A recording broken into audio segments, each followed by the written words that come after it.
Welcome to a special edition of Sportsworld, coming to you this week from Caracas, the capital of Venezuela and host nation of football's oldest international tournament. That's the Copa America.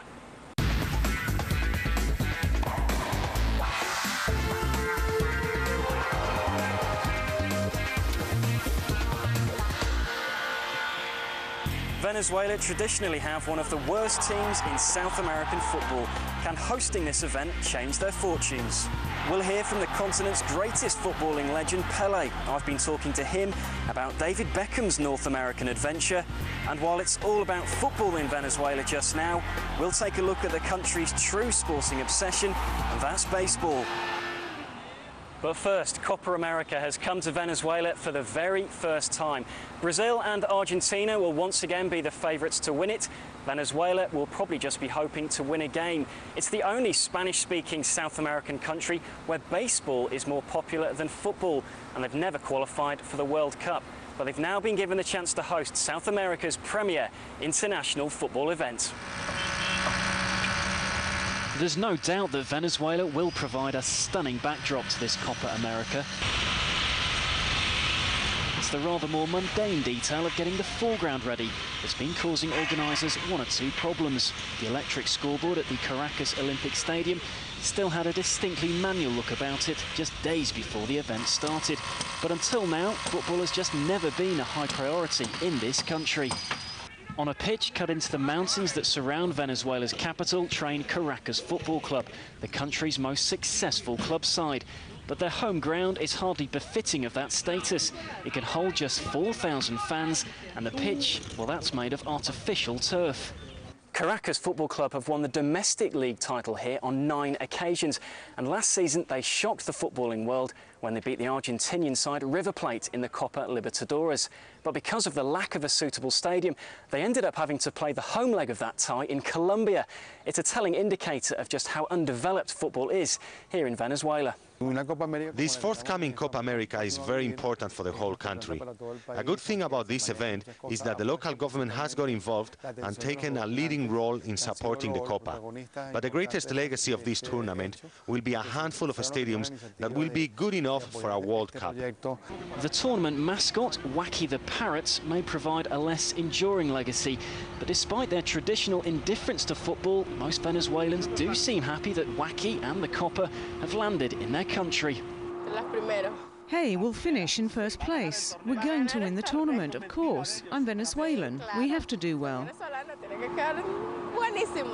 And event organisers are hoping this feel-good factor will live on long after the tournament has finished. The Venezuelan people have a lot of expectation of this event, especially with never organized this type of event in South America. For our people, we bring this event for increase the connection with the football to the people. Building work here at the Olympic Stadium in Caracas is still very much ongoing, but the venue isn't being used until the semi-final stage, so there is still at least time to get it all finished. But the cost of all this work isn't cheap. The total price tag of redeveloping or building the 9 different stadia that will be used around Venezuela, a cool $500 million.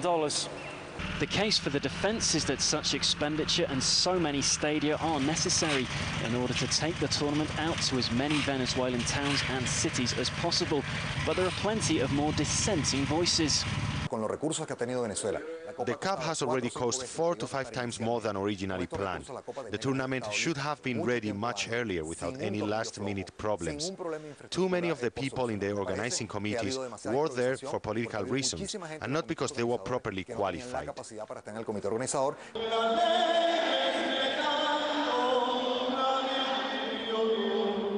Much will be forgiven and forgotten if the home team performs.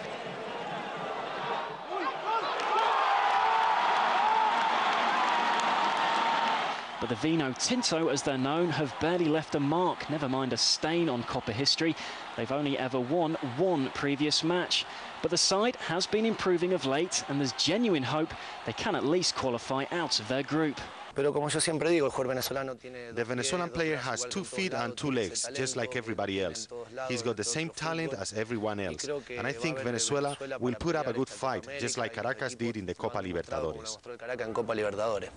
So Venezuela has a lot riding on this 42nd Copa America. A host nation hoping to prove they can organise a world-class sporting event. A home team hoping to prove they are of international class.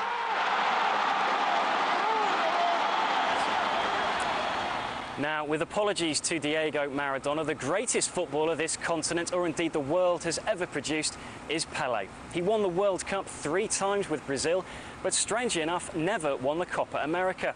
I was lucky enough to interview the great man when he recently paid a visit to the Middle East.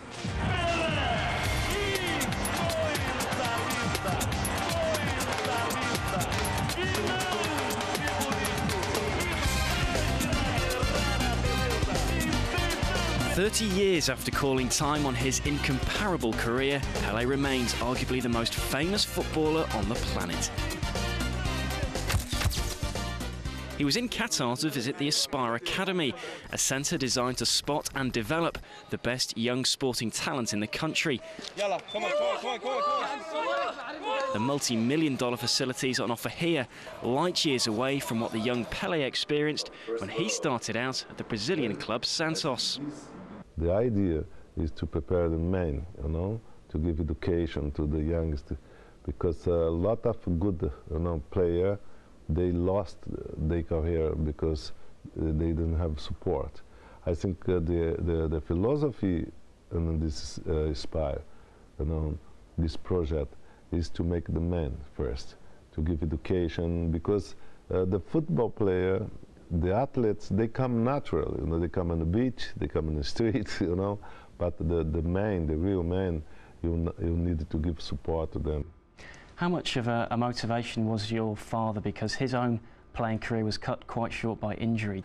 As I know, my father said, okay, I don't want you to be a soccer player, a football player. You have to study, you have to be a doctor or professor. My mother used to say, no, don't play football. My father got knee injuries, and then he had to stop for 1 year. That time you didn't have the facility to do the operation, and then he has to stop. We have a little problem, financial problem.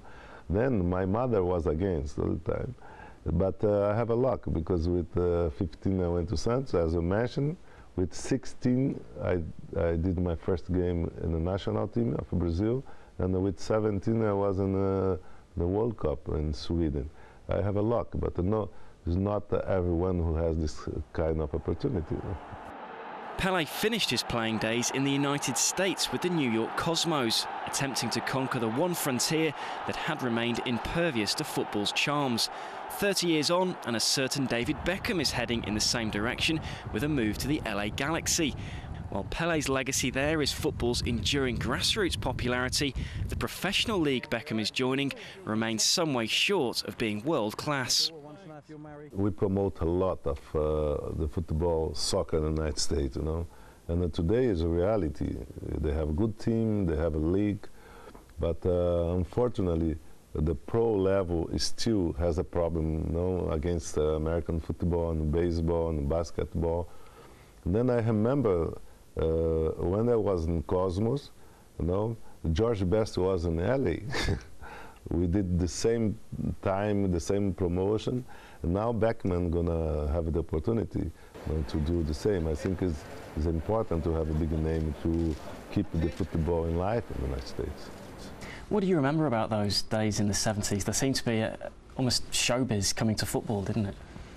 No, it was, the beginning was a little tough for me, because the first year was 75 and 76. The Cosmos was a college team. We have 2 or 3 good players. Then we make a good team with the Beckenbauers, Jorge Quinalha, and Carlos Alberto. Then become very strong. But the 2 first years was very tough to me. Later on, in 76, 77, New York Cosmos used to play with 55,000, 65,000. every game in New York. Then the average of Claudio was very, very high. Do you think Beckham on his own can do it? Because you mentioned you were there with players like Cruyff and Best. He needs other players over there as well, doesn't he, to really make an impact? I think it's important to have another big names or another good players to play with him, because it's harder to do things alone. And LA is not in the center of the league, LA normally is a little quiet. He's gonna need a lot of support. So while Beckham has the future of United States football to worry about, Pele's current concern is about the development of young players worldwide. The youngsters today, they didn't have too much opportunity to be themselves. They cannot have a creativeness, because all the coach from under 14, under 15, under 16, the coach, they want to play for win. Every game they want to win. And then the players who has creativeness, they didn't allow. They say, no, you cannot do this. If you do another dribbling, you're going to take out. Then I think this will be danger for the future of football. You see, you have a very few skillful players, because of that pressure on the youngsters. I think this is one thing we could take attention for the future. For Pele's sake, let's hope there's plenty of skill on show here at the Copa America. Now stay with us, because coming up after the break, we'll be looking at the race to see who gets the right to host the 2014 Winter Olympics. And there'll be plenty more from here in Venezuela, where we look at the country's true sporting love, and that's baseball. Stay with us.